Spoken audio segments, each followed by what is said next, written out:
zalimi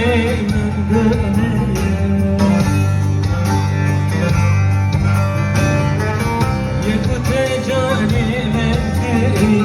ne zalimi işkenceye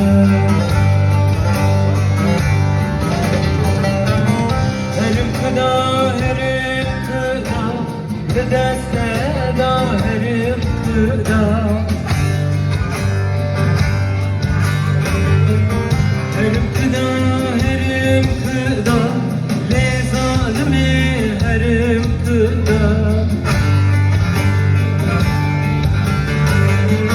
Zatenizi birimde